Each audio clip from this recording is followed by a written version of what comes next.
Bueno, muy buenas tardes, noches a todos nuestros amigos de Serovka y de este su espacio Aprendiendo Más. En esta oportunidad vamos a conversar junto al profesor Rafael y Miguel Martín sobre lo que se conoce como la radioterapia flash. Muy buenas noches, profesores. ¿Cómo están ustedes? Muy bien, buenas Eh, noches. Muy bien, buenas noches. Qué bueno. Encantado. Que lo primero que nos viene a la mente, obviamente, cuando hablamos de terapia flash, es que es algo muy rápido. Sin embargo, después vamos a entrar en detalle a qué corresponden cada una de las siglas, ¿no? Y obviamente tiene una relación, sí, desde un punto de vista, digamos, indirecto con la velocidad, pero sobre todo estamos hablando de la cantidad de dosis que podemos entregar en un tiempo muy relativamente pequeño. Pero hay unos aspectos a considerar desde el punto de vista radiobiológico. Obviamente, el profesor Miguel puede sentar las bases, ¿no? Hay algunos aspectos muy básicos que luego vamos a profundizar con el profesor Rafael. A ver. ¿Perdón? Ah, Sí,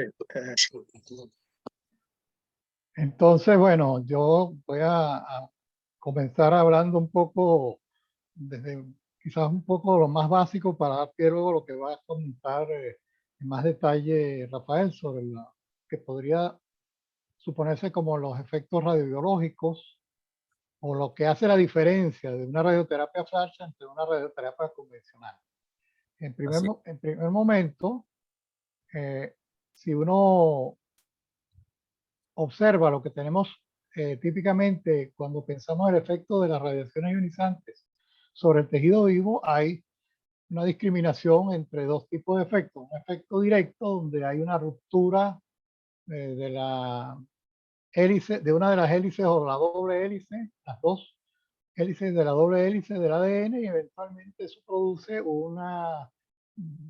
un proceso muy difícil de reparar a nivel celular que eventualmente causa la muerte celular.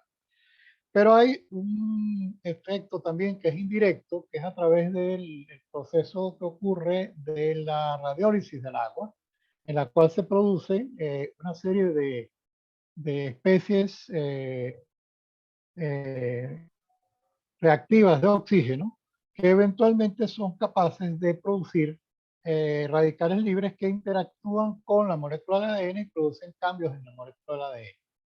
Ese efecto indirecto, en esa producción de radicales libres, hay una modulación de ese efecto dependiendo si hay unas condiciones de hipoxia, o sea, de bajo nivel de oxígeno a nivel del tejido, que en principio los radicales libres que se pueden generar hay cierto grado de reversibilidad. O sea, puede el proceso ser reversible y el daño pudiera no ser un daño definitivo o un daño que sea en consecuencia difícil de reparar.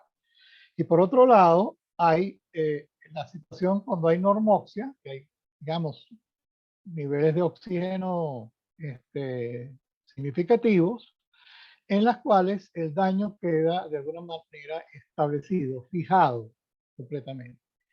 Entonces, en principio, cómo maneje la radioterapia flash o el efecto de radiaciones ionizantes, como los maneja la radioterapia flash, es lo que va a hacer un poco la diferencia con respecto a lo que sería la radioterapia convencional. Un poco eso se manifiesta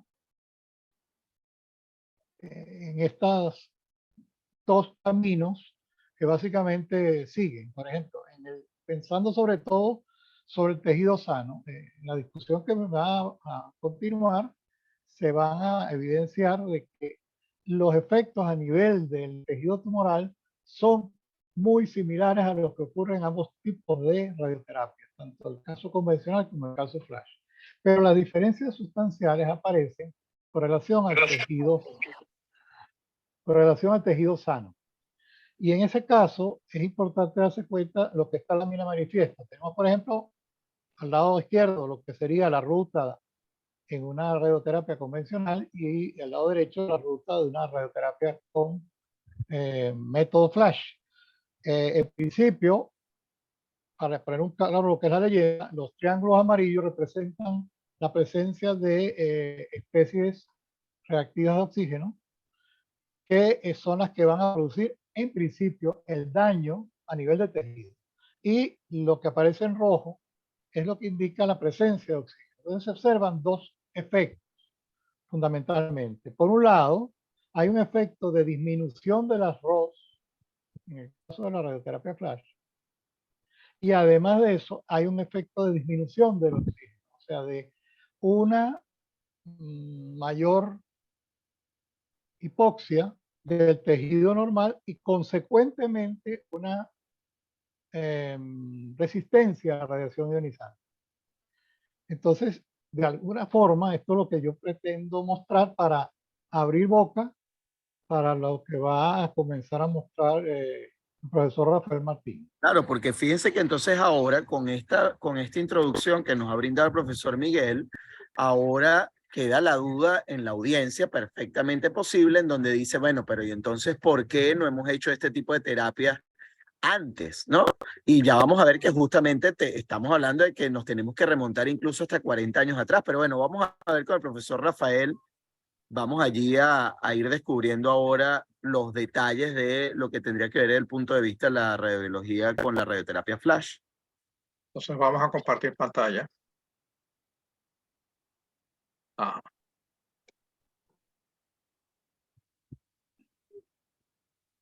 ¿Pueden verlo sin problemas? Sí, perfecto, sí. A ver, un momento, sí, a ver. Espérate, a ver, un momentico. Ahí como slide. Perfecto. Así es. Sí, sí, tengo que reducir aquí algunos elementos, porque si no, yo mismo no puedo ver lo que hay. Ok. Entonces, vamos a comentar algo sobre algunos aspectos radiobiológicos de la radioterapia flash, partiendo un poco de lo que se comentó antes. Lo primero es a referirse a lo que es el origen. El acrónimo fue propuesto por Marie Catherine Bosenin y sus colaboradores en el 2014.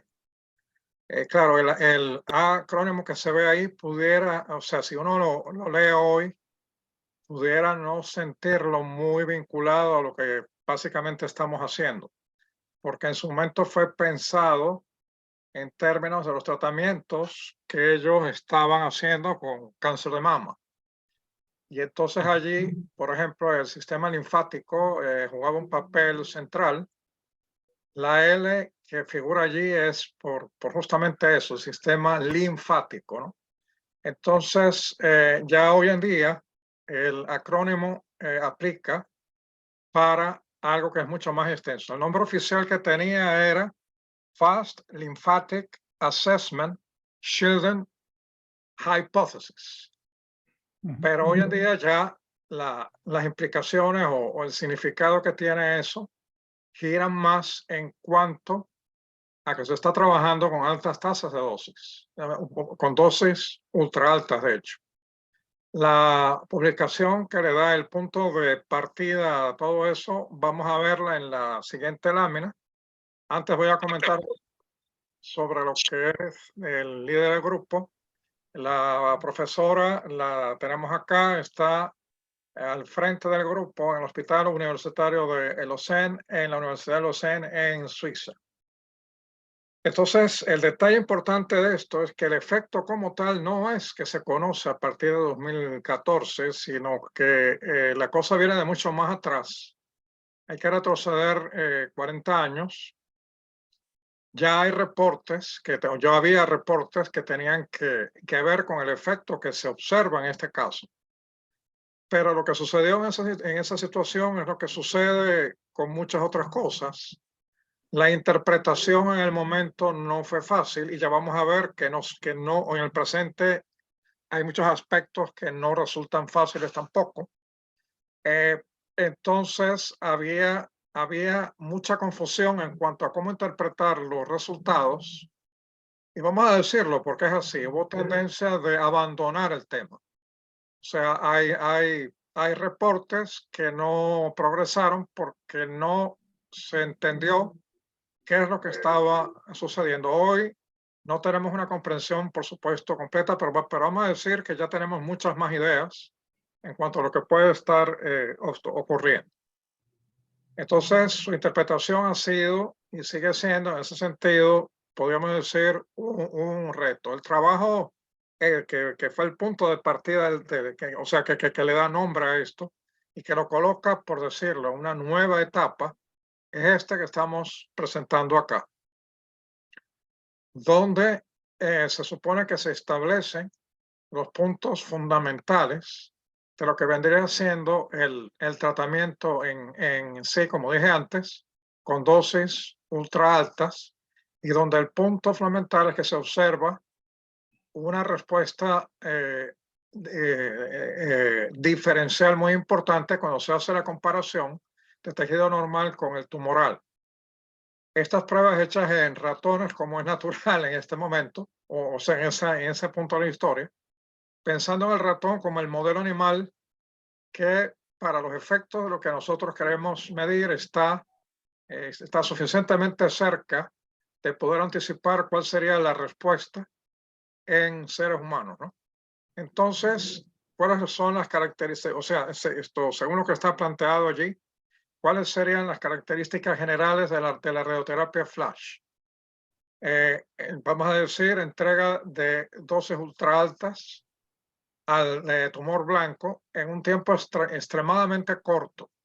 Estamos hablando de tasas que van de 100 a 300 Gray por segundo. Lo que pasa que el tratamiento como tal, estamos hablando es de milisegundos en este caso.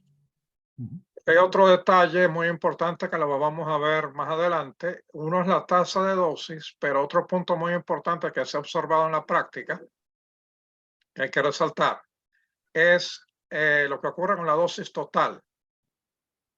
Hay un umbral que aparentemente no se puede cruzar, y de eso vamos a comentar un poco más adelante. Entonces, por supuesto, cuando ya planteamos los tratamientos en estos términos, aquí va a haber un contraste tremendo con lo que vienen siendo los tratamientos fraccionados a lo largo de semanas, que hoy en día se supone que son de un uso extensivo. Y también asociado a esto, por supuesto, hay una técnica especializada de blindaje para cada caso, porque hay una cosa que va ligada a esto que tal vez es importante que la mencione acá. La radioterapia flash puede llegar a ir de la mano con lo que se llama tratamiento fraccionado, pero espacial, no temporal. El tratamiento fraccionado, espacial y la radioterapia flash pueden ir mano a mano. Y si eso se trabaja de esa manera, por supuesto, tener técnicas especializadas de blindaje para trabajarlo es esto importante.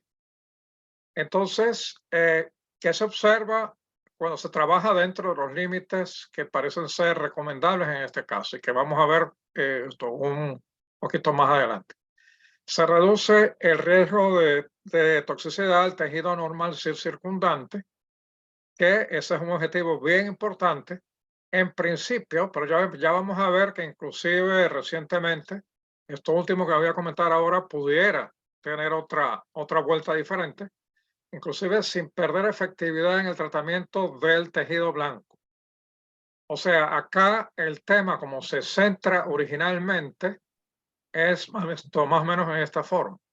Yo supongo que el tratamiento de tejido blanco lo voy a mantener en las mismas líneas, pero lo que voy a tratar de lograr es que el riesgo de toxicidad para el tejido normal circundante se reduzca de una manera importante. Entonces, si eso sucede, o sea, si todo sucede en esta forma, pensando en tiempos de tratamiento que serían extraordinariamente cortos, aquí hay otro derivado que es muy importante resaltarlo y que tal vez no se ha comentado lo suficiente, y es que se elimina, o sea, de lograrlo, que eso es algo que estamos en vías de, hay que tener claro que hay un camino que hay que recorrer todavía, pero de lograrlo, se elimina prácticamente la necesidad de sincronizar el tratamiento con el movimiento respiratorio del paciente, que es lo que se hace en los tratamientos que se conocen como 4D. 4D porque tenemos las tres dimensiones que uno tendría que tener, y ahí se añade una cuarta que sería tiempo.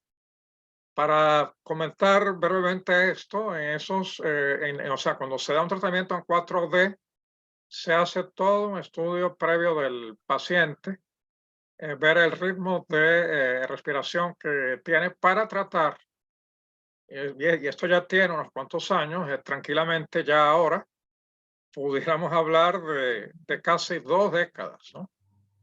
De este tipo de cosas, de tratar de sincronizar el tratamiento con el movimiento del paciente. Evidentemente, si los tiempos de tratamiento son tan cortos como los que están planteados en este momento, el poder llevar esto a la práctica en su totalidad implicaría no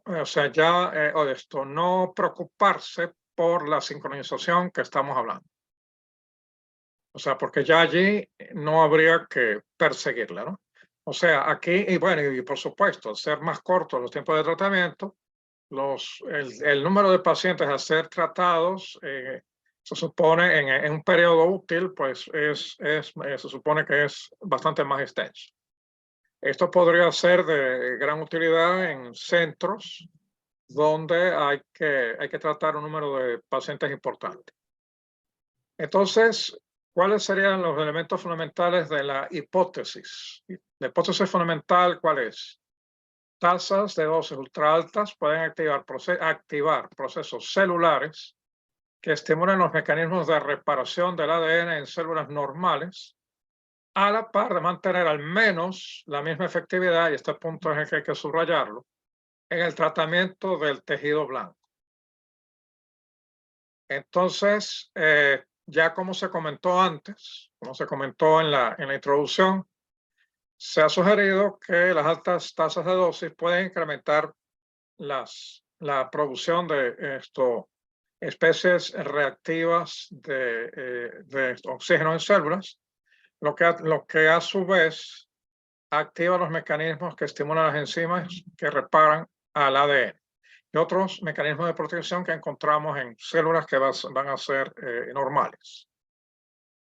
Se ha aceptado universalmente, y eso tiene toda su base, o sea, es muy natural que eso se haga así, que se induce hipoxia en la zona irradiada y, por supuesto, como ya ha sido experiencia acumulada de décadas, ello se supone que puede llevar a la radioresistencia de tejidos normales.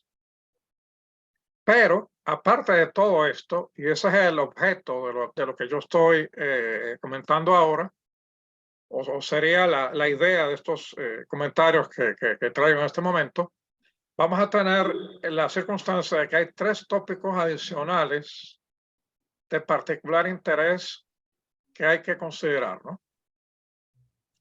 Aunque hay un comentario que voy a hacer al final, porque realmente si lo vemos con el cuidado del caso, los 3 están vinculados a una sola cosa. En este momento lo vamos a tratar como 3 aspectos separados, pero voy a hacer un comentario al final por el cual realmente cuando uno lo examina con detalle no están tan separados, ¿no?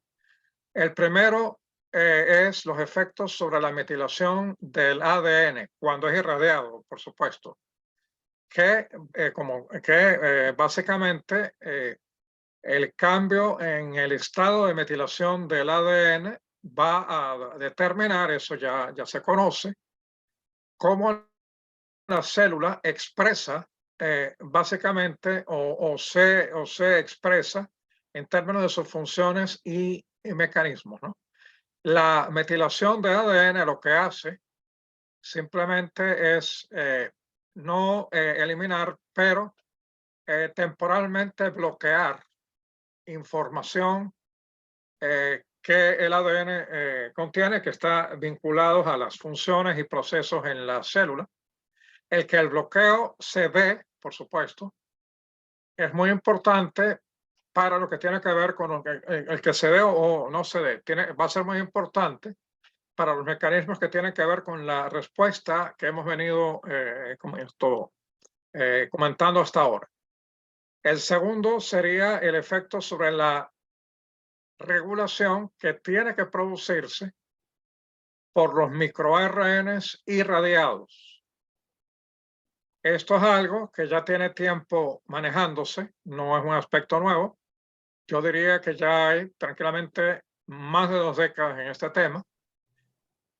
O sea, se ha ido acumulando información, pero ya ahora se está viendo cada vez en forma más clara que el entender cómo los microRNs entran en la regulación de los procesos, no solamente el que tiene que ver con el efecto que estamos excitando hoy, una gran cantidad de ellos que donde podemos incluir, y ha sido objeto de discusión en este conversatorio, la inducción de una oncogénesis, ¿no?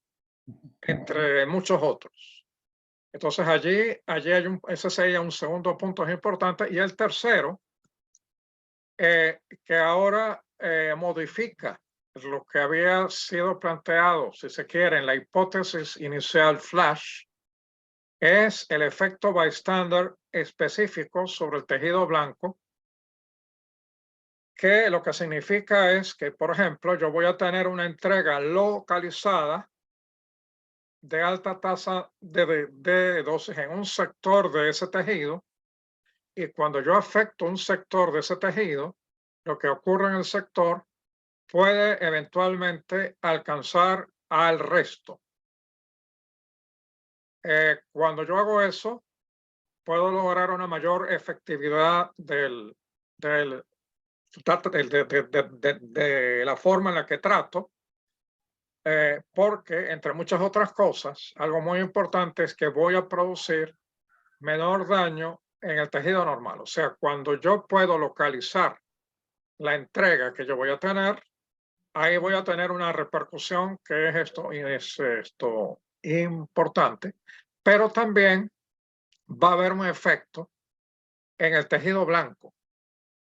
O sea, no, la situación en el tejido blanco ya no tiene que ser la misma que yo tenía antes. Yo puedo lograr tener un control, o pudiera lograr tener un control del tejido blanco o tumoral aplicando mucho menos radiación en este caso. Y en ese sentido, la efectividad es mayor. Esa es otra posibilidad nueva que ha surgido más. Es una posibilidad, es un tema que se está trabajando. Entonces, claro, una primera pregunta es, bueno, pero ¿cómo vamos, o algo que puede estar en el aire, cómo vamos a poder determinar los efectos sobre el ADN cuando se supone que es esto irradiado, ¿no? Aquí tenemos este artículo, que por cierto, aquí lo pueden ver en lo que se refiere a la fecha, es de principios del año pasado, donde se plantea la cuantificación de los efectos del daño al ADN con la terapia Flash, y para ello se usa ADN plásmido, o si se quiere, para referirme a él de una manera un poco más directa, se trata de ADN que es obtenido a partir de bacterias. Las bacterias son organismos que no tienen núcleo definido, y el ADN prácticamente está presente en todo el citoplasma. Entonces, es muy fácil de producir. O sea, la gran ventaja para tratar de estudiar este tipo de efectos es que es muy fácil de producir. Lo puedo producir en grandes cantidades. Tiene o sea, se supone que en términos de la secuenciación todo es más sencillo. Si yo quisiera hacer un trabajo más detallado, entonces hay una serie de ventajas con eso. Entonces, y es una primera manera de tratar de contestar una pregunta como esta. Entonces, el maniquí usado para trabajar el ADN plásmido básicamente es el que se presenta acá. El ADN se va a colocar en las cápsulas, las 9 cápsulas que se ven, que tenemos en el centro aquí. Entonces, cuando es esto irradiado, tenemos que luego tomar el material y hacer el análisis usando la técnica de electroforesis, donde se puede perfectamente hacer una distinción de lo que serían las tres situaciones que vemos acá. Va desde no tener daño hasta tener una rotura simple del ADN o una rotura doble en sí. Aquí tenemos estos resultados más importantes de ese trabajo, y aquí vemos cómo la situación cambia para cada uno de los acercamientos que tenemos acá. Acá, por ejemplo, bueno, acá primero, simplemente lo que estamos viendo es cuál sería la magnitud de la presencia del daño en varias situaciones. La columna que está pintada con las rayas dobles sería sin daño. La que es negra sería rotura doble, que sería el daño más importante que pudiera tener. Por rotura doble estamos hablando de rompimiento en las dos cadenas, y la simple, que es rompimiento en una sola cadena. Desde el punto de vista, por supuesto, de la reparación, el problema con rotura doble es significativamente más importante.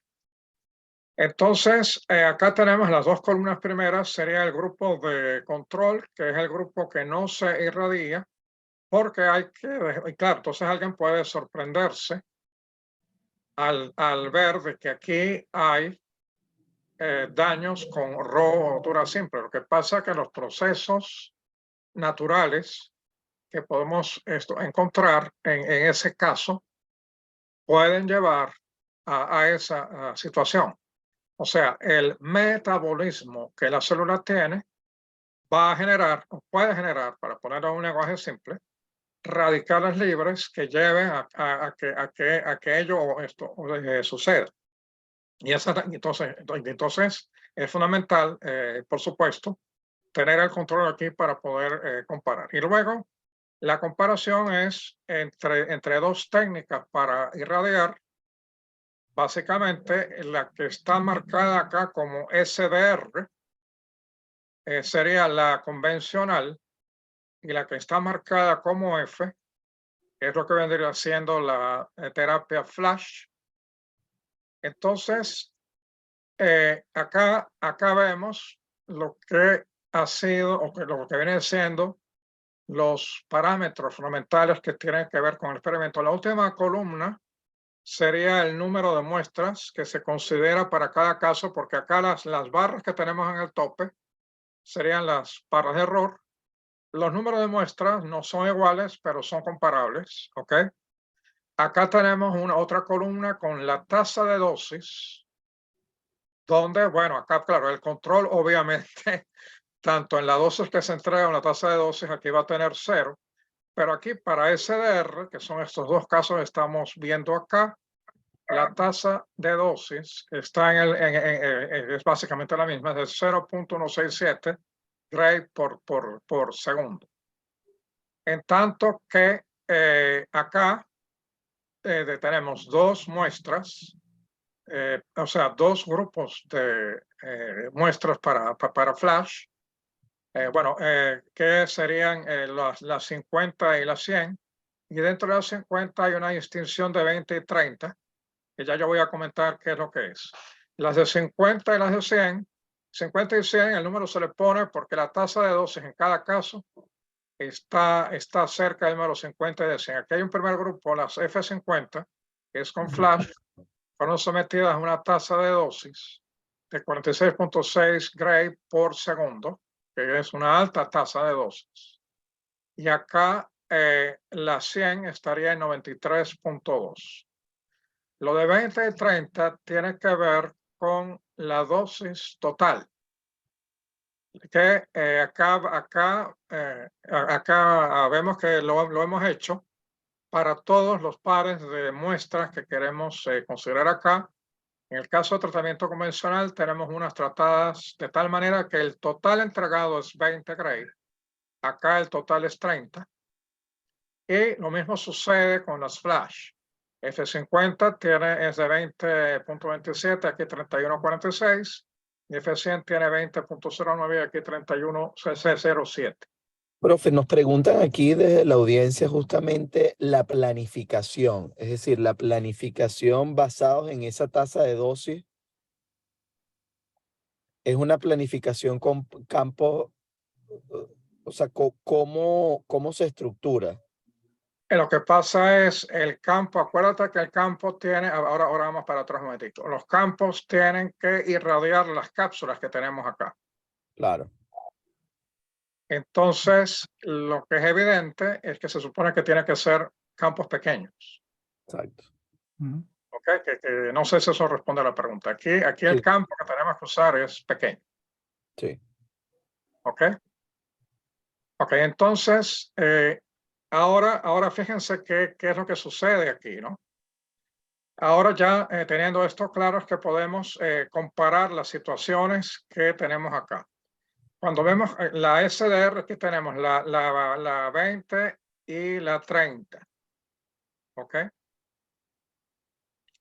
La 20 y la 30, cuando las comparamos, vemos que hay diferencias acá que pueden ser importantes de ver. En la primera columna que tenemos acá, que corresponde, la que es gris, la rotura simple, en la de 20 tengo menos que la que tengo para 30 acá, lo cual en terapia convencional es algo que yo puedo esperar. Aquí, sin embargo, acá en lo que respecta a la doble, no veo mucha diferencia y por supuesto, en lo que se refiere al daño, ¿ok? Sin daño, aquí es más grande que lo que tendría que tener en este caso. El resultado de la comparación de las convencionales con una entrega total de 20, una entrega total de 30 es el que uno puede esperar. Aquí no hay sorpresas, ¿no? O no hay nada especial que uno deba comentar. Ahora podemos ver qué es lo que pasa con la flash, ¿no? Con la flash 50, que es lo que tenemos aquí primero. Aquí tenemos el resultado en 20 y aquí en 30. Acá vemos, ahora ya comparándolo con lo anterior, las 50-20 vemos que lo que tiene que ver con rotura simple es menor que cualquiera de las dos vinculada con la convencional. Claro, el control es el control. El control tendría que exhibir esto que estamos viendo aquí, pero comparado con la convencional, esto aquí es menor, ¿no? Acá luego, en lo que respecta a la rotura doble, también vemos aquí particularmente, el peso es sensiblemente menor. Hay un factor 3 de diferencia en el peso con F50. Ahora acá, en lo que se refiere al porcentaje sin daño, es mucho más alto que lo que tenemos tanto en la convencional como una dosis total de 20 como la de 30. ¿Ok? Eso es interesante. O sea, aquí entonces estamos viendo que es interesante lo que pudiera estar sucediendo con esto, ADN. Pensándolo ahora, básicamente, en términos de lo que le ocurriría, porque eso es lo que en cuanto a lo que le podría ocurrir a lo que viene siendo el tejido normal en este caso.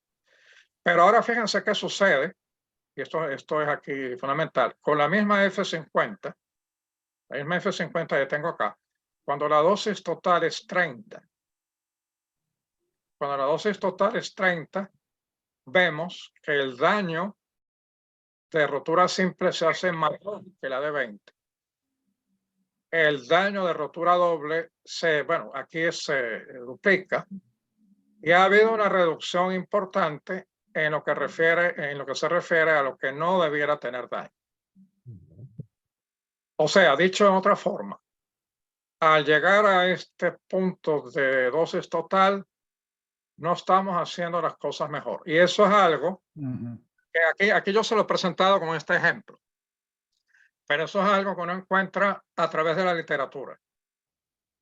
Esto hay, aparentemente, existe un techo, porque, por ejemplo, acá, en el caso de Flash 100, que es una tasa de dosis, que es el doble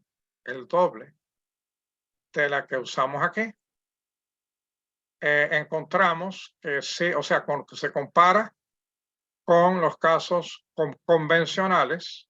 Aquí vemos que hay efectivamente un porcentaje de roturas que es menor a estas dos situaciones, pero ya a este nivel es ligeramente superior al que teníamos para F50. Esto acá, lo que ha ocurrido, o sea, no, ya acá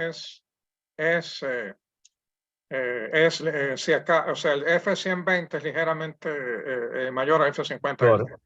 Ujú. Acá vemos que se mantiene el mismo porcentaje en cuanto a lo de roturas dobles, pero sin embargo, la parte que no se afecta aquí sufrió una ligera caída. O sea, cuando comparo el F50-20 con el F120, claro, esta situación es mejor que la que tenemos para la radioterapia convencional, pero aquí ya vemos que hay una ligera desmejora cuando lo que hizo fue duplicar aquí la tasa. Claro.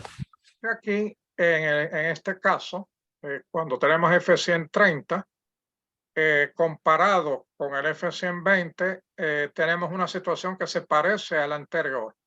Cuando comparamos el F50-20 con el F50-30, hay una desmejora cuando pasa a considerar una dosis mayor. Bueno, entonces cuando vemos esto, aquí hay un mensaje, bueno, que es un área en la que se está trabajando hoy, hay un mensaje que se está transmitiendo, que me parece a mí que es importante, que es el siguiente. Si es verdad que yo puedo tener un resultado que es mejor, aquí ya ha quedado claro, o sea, inclusive todos los casos F, cuando se comparan con los casos SDR, tienen resultados que son superiores, pero pudiera haber límites tanto en la dosis total para aplicar como en la tasa de dosis. ¿Ok? Entonces, acá, claro, y creo que esto es algo que hay que tomar en cuenta. Esto es un trabajo, como dije, lo pueden ver acá. Aquí tienen la referencia reciente de enero del año pasado, tiene un poquito más de un año. ¿Ok? Entonces, sí hay algo que hay que ver allí, que es esto importante, pero acá hay un mensaje muy importante y es que hay límites. ¿Ok? Entonces, hay que entender por qué esos límites están allí. Entonces ahora vamos a referir, bueno, este trabajo anterior es en cuanto a cómo medir los efectos sobre el ADN, ¿no? Pero ahora hay el aspecto que tiene que ver con la metilación que comentamos antes. Aquí hay un trabajo que inclusive ya tiene tiempo, pero que voy a comentar ahora, pero que ya nos da una idea de que efectivamente hay un efecto con la metilación que no tiene que tomar en cuenta. Y entonces, bueno, para recordar un poco, se supone que lo que es la metilación en sí va a ser, es parte de un mecanismo que tiene que ver con el control de acceso de los ARN a la información que hay en el ADN. O sea, estamos hablando, aquí hay muchos ácidos ribonucleicos que están jugando papel. Entonces, el ADN es el repositorio de información, pero acá los actores principales, si lo vamos a ver con el cuidado del caso, son los ARNs, que son los que se van a encargar de que la información fluya. Entonces, el proceso de metilación del ADN que yo puedo tener, o el contrario, que es la acetilación, o sea, el juego de ambos, es lo que permite que allí puedan tener lugar ciertos controles adicionales. Entonces, aquí vemos en esta lámina que el proceso en sí de la metilación del ADN y las histonas que son estas estructuras que se ven acá, ¿ok? Que hacen que se maneje el problema con los nucleosomas, ¿ok? Entonces, vamos a decir, lo que permite es modificar el empaquetamiento que nosotros tenemos, ¿no? Aquí, cuando tenemos la metilación, lo que va a ocurrir es que los ARN no tienen acceso. Ahí estoy bloqueando información. Por contraste, cuando tengo acetilación, ¿ok? O sea, porque acá en el primer caso voy a ir hacia lo que sería el empaquetamiento. En el segundo caso tendría el desempaquetamiento. Entonces, en el juego o sea, es básicamente una situación, es equivalente, si lo quiero poner en un lenguaje muy sencillo, a tener una línea de programa y que yo en el primer caso introdujera un símbolo, no para borrarla, porque nunca se va a borrar, sino para silenciarla. Y en el segundo caso lo que hago es removerlo para activarla. Claro. Entonces, estos son, ajá. Creo que veo la cara de Omar y no sé si hay una pregunta. ¿Aló? No, que claro, porque evidentemente es importante ese punto, es decir, aclarar que obviamente no vamos a poder borrarlo por completo. Lo que estamos haciendo es justamente eso, ¿no? Es ocultando o opacando la instrucción para que entonces pueda desarrollarse o se pueda dar el desempaquetamiento de los nucleosomas. Sí. Entonces, claro, dependiendo de qué información está disponible para que los ARN puedan leer, pasan determinadas cosas. Entonces, ahí es donde está el juego central de esto, ¿no?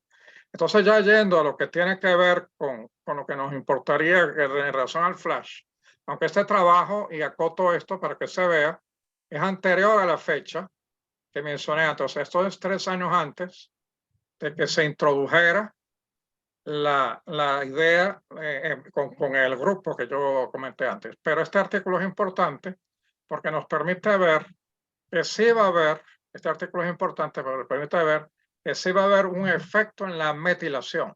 Y eso tiene que tener consecuencias para lo que estamos planteando aquí.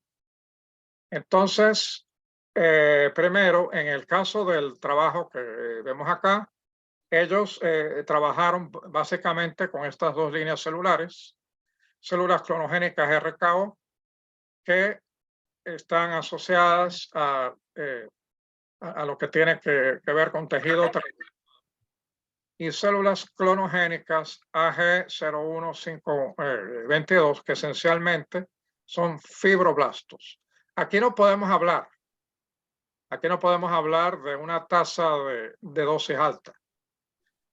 Por las cantidades que estamos hablando. Pero el propósito de este trabajo era ver, o les quiero mostrar ahora, que sí que sí va a haber un efecto con la metilación y donde parece que es más importante, que tiene que ver justamente con el tema. Entonces, acá cuando hablamos de estas dosis, aquí lo pongo, fueron suministradas en el orden de un minuto, de tal manera que no tenemos a este nivel alta tasa de dosis en sí. Aquí vemos lo que viene siendo la fracción de sobrevivencia para o sea, a esta dosis primero, después a esta, para 3 tipos de radiación en este caso: protones, rayos X y iones de hierro. Los iones de hierro son usados como los protones para la terapia.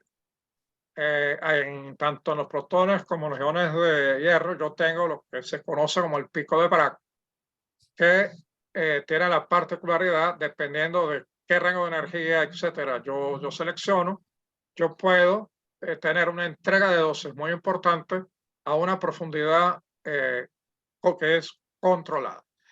También tengo la columna del centro rayos X, que por contraste no van a tener esa propiedad, van a tener toda una distribución en el tejido. Hay un efecto difuso, ¿no? El primero es concentrado, si no quiere, el segundo sería difuso. Bueno, por aquí vemos entonces la situación para estos dos tipos de células. Vemos ahora, en lo que se refiere al primer bloque aquí, vemos que, y cuando lo comparamos con el primer bloque de las células que vienen siendo los fibroblastos que tengo acá, esto sería tejido tumoral, básicamente es el papel que está cumpliendo. Esto sería el normal. Vemos que, bueno, hay diferencias, pero los resultados a 10 centigrade son bastante similares, ¿no? Aquí, claro, se supone que con protones, en este caso, el efecto va a ser mucho más importante que el que tendríamos acá.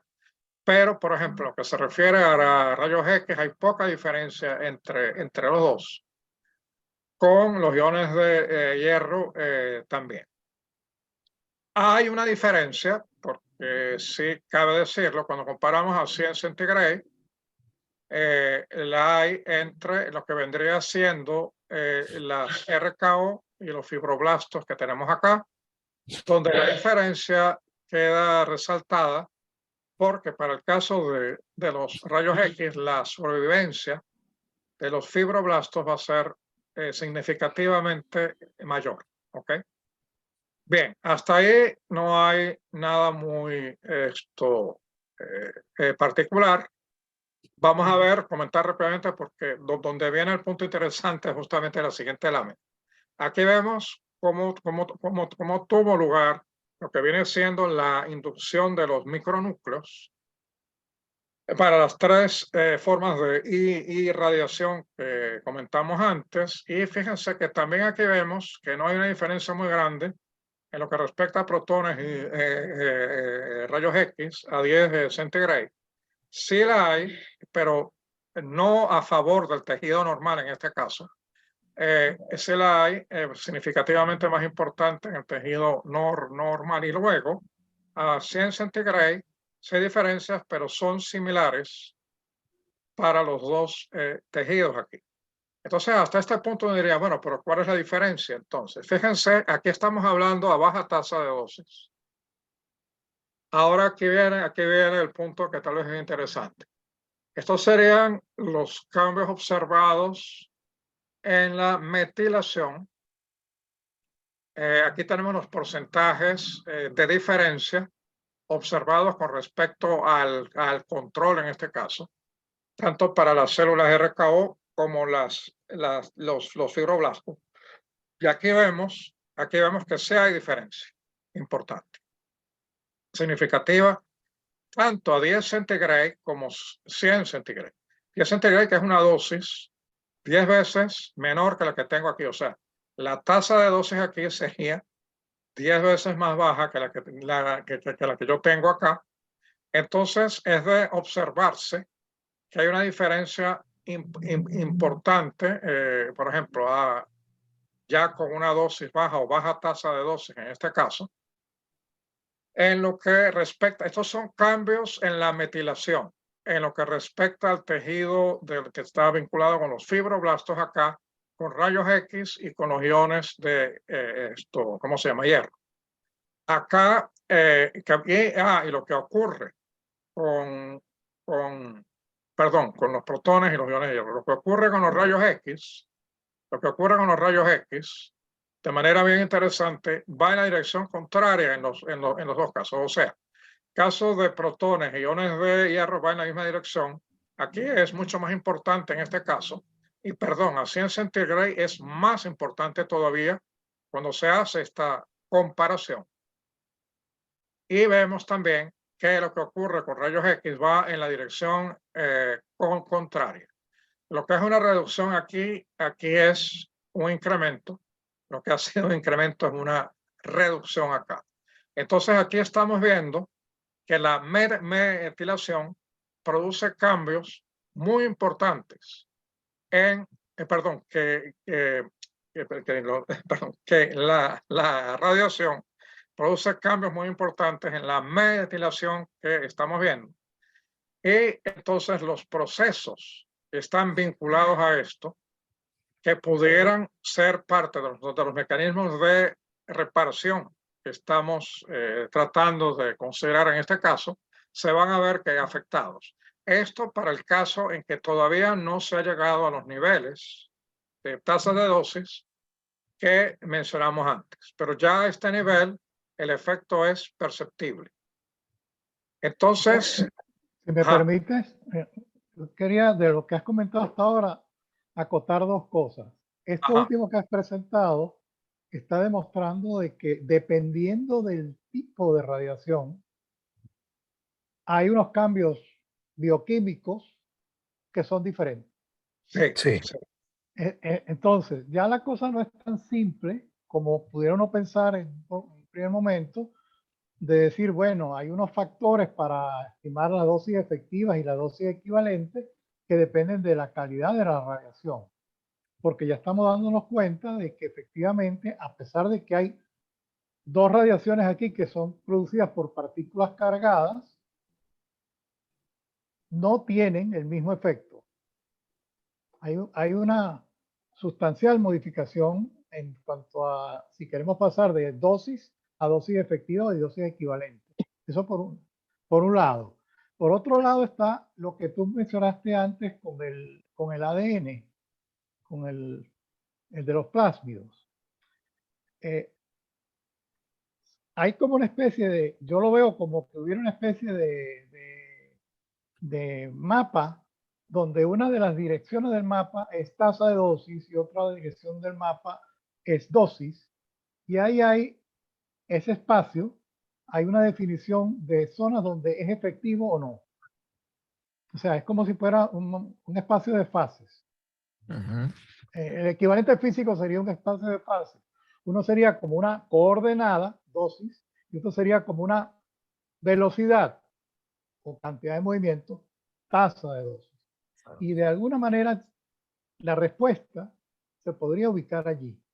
Yo no sé si hay alguien que se haya planteado modelos para describir la radiobiología, pero a lo mejor eso es lo que hay que buscar un poco, no necesariamente que si hay más dosis o se entrega más rápido, que sería el caso de más tasa de dosis, ¿qué puede ser más conveniente? Porque ambas cosas tienen un efecto. La velocidad de entrega tiene un efecto, pero también tiene un efecto la cantidad total entregada. Claro. Sí, sí. No, sí, sí, pero además, lo que vimos antes, hay, o sea, una alta tasa de dosis no necesariamente, una más alta tasa de dosis no necesariamente es mejor. O sea, allí hay No, un límite. Con lo cual ah, tendríamos entonces también que no, considerar el límite tanto en la tasa de dosis como de la dosis total que vamos a entregar y también evidentemente el tipo de radiación con el cual va a interactuar el tejido. Sí, sí, eso sería como una conclusión importante cuando uno llega a este punto, sí, sí, efectivamente. claro, y yo me imagino que las limitaciones van asociadas con las velocidades de respuesta que puede tener el tejido. Probablemente. Es decir, la velocidad que dé en reparar, la velocidad que dé en generación del arroz, la velocidad que dé en tener una respuesta de incremento del sistema inmune, todas esas velocidades son las que van a determinar finalmente en ese espacio que he mencionado donde debe haber un efecto deseado o lo que se quiere conseguir, que efectivamente en comparación de los dos tipos de tejido digamos tumoral y circundante en principio no tumoral, haya un balance que permita la menor toxicidad, o sea, que optimice esa situación.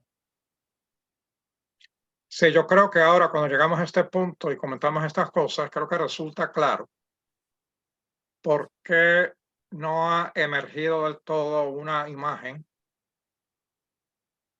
que nos diga en forma definitiva el camino a seguir. O sea, es un problema de gran complejidad, tiene muchos elementos, hay muchos factores que hay que entender. Sí, y por si eso fuera poco, entonces ahora viene el comentario de lo siguiente, ¿no? El papel que los microARN se supone que juegan en todo esto, que ya como comenté antes, en los conversatorios que hemos tenido, hemos ya en varios de ellos, hemos hecho comentarios, hemos incluido detalles del papel jugado con del papel jugado por los microARN en presencia de la radiación ionizante, ¿no?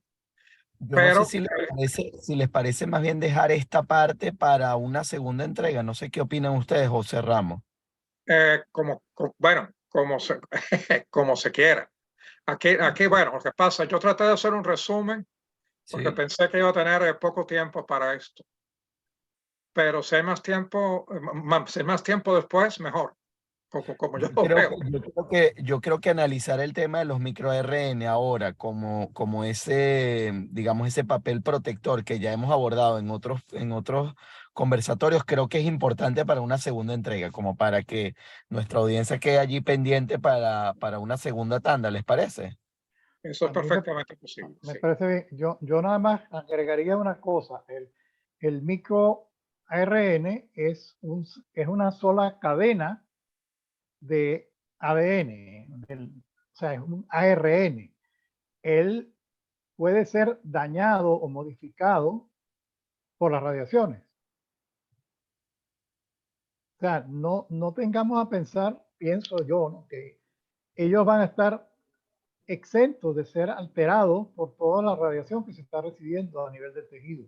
Sí, bueno, eso es posible, pero pues eso siempre es posible, pero acoto lo siguiente también. El número de bases que tienen es muy pequeño. Entonces, la probabilidad de que eso suceda no es Es tan alta menor. como uno puede pensar O a sea, primer golpe. es verdad, pero no hay mecanismos reparativos de microARN. No, pero por ejemplo, Entonces microARN dañado hace un papel que le toque como un segmento de código que de alguna manera va a intervenir y bueno, habrá que ver. O sea, Claro, pero el tema es más probabilístico, ¿no? Cuando comparamos la sí, magnitud claro, del ADN sí. versus del micro ARN, obviamente en términos de probabilidades de que la incidencia de la radiación incida sobre el micro ARN versus la del ADN, obviamente será mucho mayor en Sí. el ADN que en el ARN. Yo, yo no, planteo no, otra pero cosa más. En una célula que no se está dividiendo, en una célula que está dentro del ciclo de división celular, no está participando en la parte de la mitosis. Eh, una de las cosas que hace las células tumorales sensibles y muchas otras células también sensibles a la radiación es el hecho de que hay división celular. Entonces, porque hay multiplicación del ADN. La pregunta que yo me hago es, entre una célula que se está dividiendo y una célula que no se está dividiendo, ¿hay multiplicación de microRN? Porque si son cantidades similares de microRN, los efectos radiobiológicos deben ser similares sobre el microRN. A diferencia de que la tumorales tiene una división mayor y por lo tanto tendrá otros efectos. O sea, Ah, un poco puede ser que lo que esté garantizando que se pueda trabajar más el tejido tumoral con las radiaciones que el tejido sano, sería justamente solamente por el hecho de que se está dividiendo más. Pero si diera la casualidad que además estuviera teniendo una multiplicación de microRN mayor, pero fíjate, eso también podría ser importante.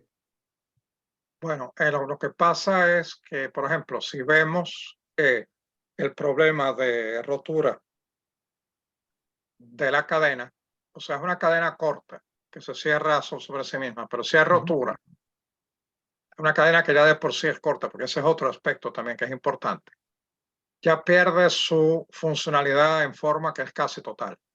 claro. ¿Ok? Claro, Pierde funcionalidad. Entonces, eso por un lado. Por el otro lado, lo que comenté al principio, la probabilidad es muchísimo más baja porque es un número muy corto de bases. Y la tercera, que se suma a eso, es porque las estructuras similares a esa que se daña, que vas a tener en el medio, el número que van a ser funcionales, el número va a ser mucho más grande.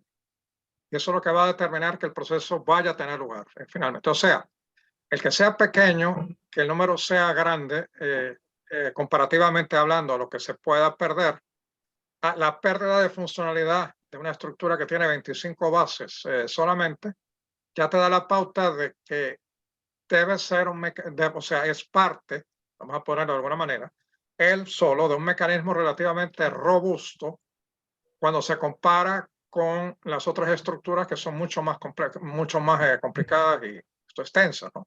Entonces yo estoy hablando del ADN y de los ARNs. Entonces, tiene cierta, o sea, hay una naturaleza robusta básicamente por los 3 elementos que acabo de mencionar ahora. Yo diría el más importante tal vez es el primero. Si yo tomo, si la cadena que está cerrada como una horquetilla, no es como una pequeña horquetilla, yo lo que hago es romperla en algún punto, la funcionalidad que ya tenía para el proceso de reactivación que tiene que tener lugar está prácticamente perdida. O sea, el riesgo de que eso genere o desencadene mecanismos no deseados, yo creo que es prácticamente nulo, creo yo, como lo veo. Pero bueno, si quieren el tema, como estaba planteado, lo podemos tratar para la próxima vez, ya con más Vamos. detalle. Muy bien, muy bien. Yo diría, vamos entonces a cerrar por hoy y nos vemos más bien el próximo jueves en nuestro próximo Aprendiendo Más. Y así continuamos justamente con este tema. Perfecto. De mi parte, me parece Bueno, muy bien. excelente, profesores. Un fuerte abrazo. Cuídense muchísimo. Bueno, Bueno, hasta el próximo jueves. el próximo jueves.